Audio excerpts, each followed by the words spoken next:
Mapping the Birds of New York is the featured exhibition at the Tory Peterson Institute through January 2010. The exhibition explains the science and art that went into the second breeding bird atlas of New York State. Recently, John Wiessinger, an RTPI staff member who also was one of the artists commissioned to illustrate the atlas, gave a guided tour of the exhibition. Here are some excerpts of that tour. In New York State.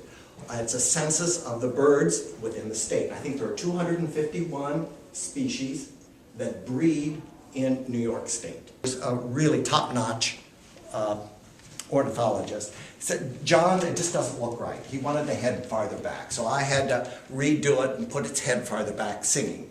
Now again, a part of people's homes, around people's homes and all, I did it with an old, creaky, rusted pump. I thought that would be kind of interesting. Very quickly at the map, you can get a feel for where the dark-eyed junco is breeding in New York State. And if you have a sense of a little bit of information about where these birds like to breed and nest, you can automatically see, they're in the forested areas is where they're nesting. In the areas that are much more open, as color. It's also less expensive to reproduce, and that I don't know that that's the only reason. There are some color plates in the book, and we'll look at a few of those. But what I wanted to show here is this is a pencil rendering, and this is a watercolor rendering. And you're not even sure until you get kind of close to it what those differences are. But everybody knows how to use pencil. Not everybody can use watercolor efficiently.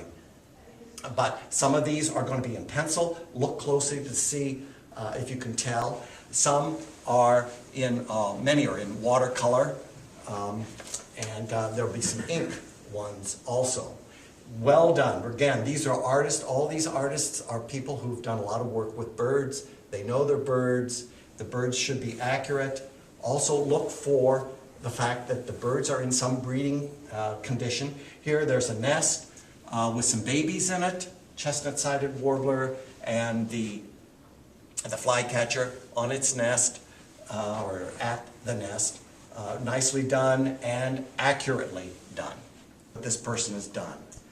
Stippling, again, may seem easy because you're just putting little dots down. It's not. It's hard to do well. This person has hit it. I just love this particular one of the common merganser. We saw some common mergansers this morning, by the way, out on Chautauqua Lake. If you look closely on this, you see that the feathers, it really looks feathery. It looks soft. It's got the babies down here. And another thing that the person has done, you get a look at the bill from the side, and you get a look at the bill directly on, which gives you oh my gosh, look how thin it is.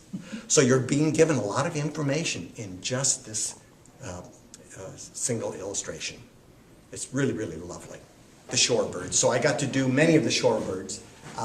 And this is a willet that I drew. This is in pencil. I've done pencil and I did opaque watercolor as well on some of mine. And with a couple of eggs here in the front. This bird nests out in prairie-like open field areas. So I did the grasses in the background to simulate the field. And I wanted to do a little different kind of a view. You know, you can't always do the same old aspect, so I had it kind of a frontal view. One thing I am kind of adamant about in my work, some artists will get a photograph they like, and they will use the photograph to make their own rendering. I don't like to do that. I prefer to take multiple photographs, and if I even have bird skins, that helps too. Multiple photographs and take the best of each. Of all, and put it together to create my own.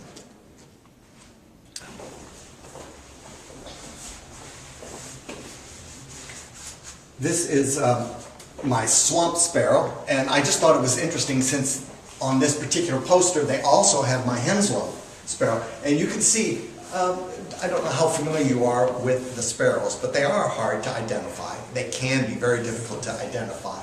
But you can see that some of the differences in the birds. I've got both in the same sort of singing positions. I had fun with the sparrows. There's something about the subtlety of the sparrows that I really, really like, in general. But it's a very typical New York scene in early fall. And remember, we talked about breeding birds. So this is a breeding bird census. So we have a female in the front here. You can tell that it's a female. She's got a red on her head, whereas these birds in the background are probably her young. They don't have the red coloration.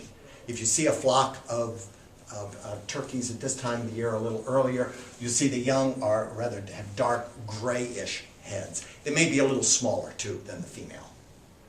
Each of the plates has at least 2 species in it. We were told what we were supposed to put in it.